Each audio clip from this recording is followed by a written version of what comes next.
నువ్వు పెద్ద పులి నువ్వు పెద్ద పులి నువ్వు పెద్ద పులి నెక్కినావమ్మో గడ్డిపేట గడ్డి మైసమ్మ పెద్ద పులి నెక్కినావమ్మో గడ్డిపేట గడ్డి మైసమ్మ కత్తులు బల్యము చేతబట్టి దుష్టుల తలలో మాలబట్టి కత్తులు బల్యము చేతబట్టి దుష్టుల తలలో.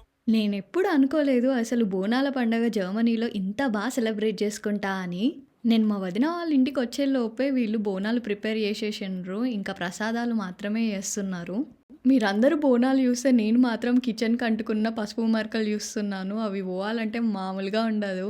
ఐ థింక్ జర్మనీలో ఫస్ట్ టైం అనుకుంటా ఇంత ట్రెడిషనల్గా రెడీ అయ్యి గంధాలు ఇంకా కాళ్ళకి పసుపు పెట్టుకోవడాలు, ఈ చిన్న చిన్న థింగ్స్ నేను ఎప్పుడు మిస్ అవుతుండే. బట్ ఈసారి మాత్రం ఫుల్ ఎంజాయ్ చేశాను ఇవన్నిటితోటి.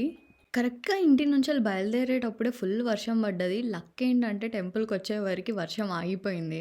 బోనాలు తీసినప్పుడు అయితే పక్క వర్షం పడాల్సిందే కదా. జై మహాకాళి మాతాకి జై ఎల్లమ్మ తల్లికి జై టిఎన్హెచ్ జై తెలంగాణ జై ఎల్లమ్మ తల్లికి.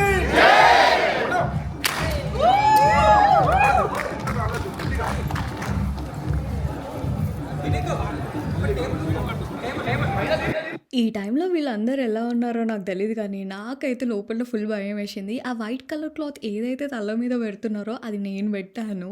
అది ఎక్కడ పడిపోతుందో, నేను సరిగ్గా పెడుతున్నానా లేదా అన్న టెన్షనే నాకు ఎక్కువ ఉండే. ఇంటి దగ్గర హార్డ్లీ మేము ఒక 10-15 మెంబర్స్ ఉండొచ్చు, కానీ ఇక్కడికి వచ్చేసరికి అందరూ 150 మెంబర్స్ పైనే ఉన్నారు. ఇంతమంది తెలంగాణ వాళ్ళు ఇక్కడ ఉన్నారా అనిపించింది నాకు. చుట్టుపక్కల అందరూ మనోళ్ళే, మన భాషలో మాట్లాడుతున్నారు. ఇంకా మన ట్రెడిషనల్ డ్రెస్సెస్ వేసుకొని నిజంగా వైబ్ వేరే లెవెల్లో ఉండే. ఎవరన్నా రావాలనుకొని రాకపోయి ఉంటే మాత్రం నిజంగా సారీ టు సే, బట్ చెప్తున్నాను ఏంటంటే మీరు నిజంగా ఫుల్ మంచి ఈవెంట్ మిస్ అయిపోయినరు.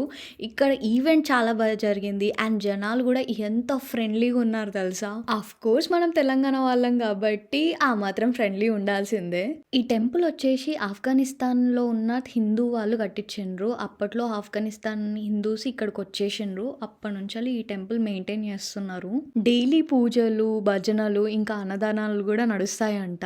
దేవి మాత దగ్గరకు వచ్చి బోనాలు సమర్పించే వరకు నా హార్ట్ బీట్ అయితే ఘోరంగా కొట్టుకుంది. ఇప్పుడు కొంచెం కూల్ డౌన్ అయిపోయింది. ఇక్కడ మమ్మీ సైడ్ కానీ అత్తయ్య వాళ్ళ సైడ్ కానీ ఈ బోనాలు అనేది లేదు. సో నాకు ఈ బోనాల గురించి ఎక్కువ తెలియదు. అండ్ ప్రసాదాలు చేస్తారని తెలుసు కానీ ఏం చేస్తారు అనేది మాత్రం నేను ఇవ్వాలనే తెలుసుకున్నాను. కానీ ఇంకొక డౌట్ ఏంటంటే అసలు ఈ బోనాలు ఎందుకు సెలబ్రేట్ చేసుకుంటారు, ఎప్పటి నుంచి సెలబ్రేట్ చేసుకోవడం స్టార్ట్ చేసినాము అనేది మీకు తెలిస్తే మాత్రం కమెంట్లో క్లియర్గా పెట్టారా. అలాంటి వాళ్ళకి తెలుస్తుంది మన కల్చర్ గురించి. ఈ చిన్న పిల్లలు ఇంత దూరంగా ఉండి కూడా భక్తి పాటలు పాడుతూ ఉంటే ఒకందుకు సంతోషం అవుతుంది, కానీ ఒకందుకు ఏంట్రా బాబు నేను ఏమీ నేర్చుకోలేను అని అనిపిస్తుంది. నేను నేర్చుకునేటి లైఫ్లో ఇంకా చాలా ఉన్నాయి, ఎప్పుడు నేర్చుకుంటానో ఏమో. అట్లీస్ట్ నేను నెక్స్ట్ బోనాల వరకన్నా ఒక మంచి భక్తి పాట నేర్చుకుంటాను. ఇప్పుడు వచ్చేసి నా ఫేవరెట్ సెక్షన్ అదేంటి అంటే ఫోటో సెక్షన్. నేనేమో డెకరేటివ్ దగ్గర పెట్టిన బోనాలు తీసుకుంటున్నాను, ఎందుకంటే వంచనాలు లేని వాళ్ళు బోనాలు పట్టుకోవద్దంట. ఈ ఈవెంట్కి వచ్చిన అందరితోటి ఫోటో దిగుదాం అనేసరికి చూడండి ఎంతమంది గ్యాదర్ అయినరు. అండ్ చాలా మంది స్టూడెంట్సే ఉన్నారు ఫ్యామిలీస్ కంటే. వన్స్ పూజ అయిపోయిందా ఇంకా ఆకలి స్టార్ట్ అయింది. అప్పటి వరకు అసలు ఆకలి వేయలేదు, కానీ ఈ ఫుడ్ చూసేసరికి ఎక్కడ లేని ఆకలి వచ్చేసింది నాకు.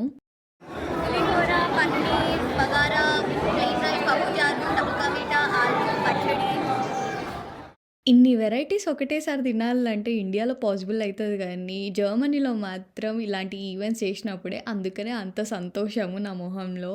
బోనాలప్పుడు ఇలా తినడం నాకు తెలియదు, కానీ బతుకమ్మ దగ్గర అయితే ఆనకట్ట మీదకి వెళ్ళి ఇలా అందరం కలిసి తింటాం కదా, నాకు అది గుర్తొచ్చింది ఇక్కడ తింటూ ఉంటే. మీరు అనుకున్నట్టే ఇప్పుడు కూడా నా బ్రెయిన్లో అదే రన్ అవుతుంది, పాప డ్యాన్స్ చేస్తూ ఉంటే. కానీ ఏంటంటే నాకు ఈ పిల్లల కంటే ఎక్కువ వాళ్ళ పేరెంట్స్ని అప్రిషియేట్ చేయాలనుకుంటున్నాను. ఎందుకంటే ఆన్లైన్ క్లాసెస్ పెట్టి మరీ వాళ్ళు డ్యాన్స్ నేర్పిస్తారు కదా పిల్లల కోసము. ఈ ఈవెంట్ చాలా సక్సెస్ అయింది కదా, ఆ సక్సెస్ పార్టీ మేము ఎలా చేసుకున్నామో చూడండి. అదే అండి మన డీజే. తెలంగాణ అంటేనే డీజే డ్యాన్సులు పక్కా ఉండాల్సిందే.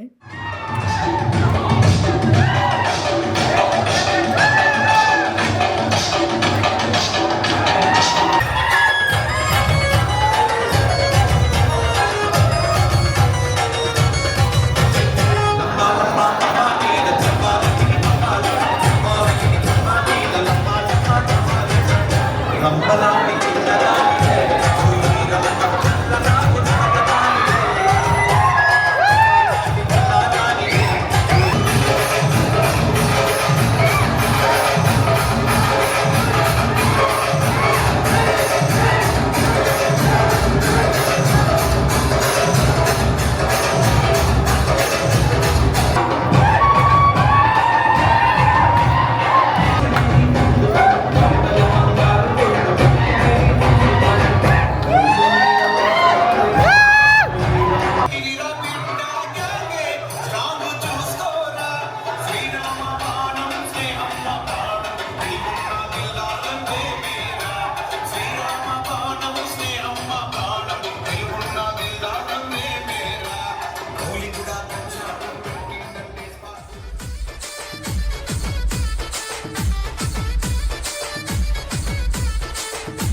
పులి నువ్వు పెద్ద పులి నెక్కినావమ్మో గడ్డిపేట గడ్డి మైసమ్మ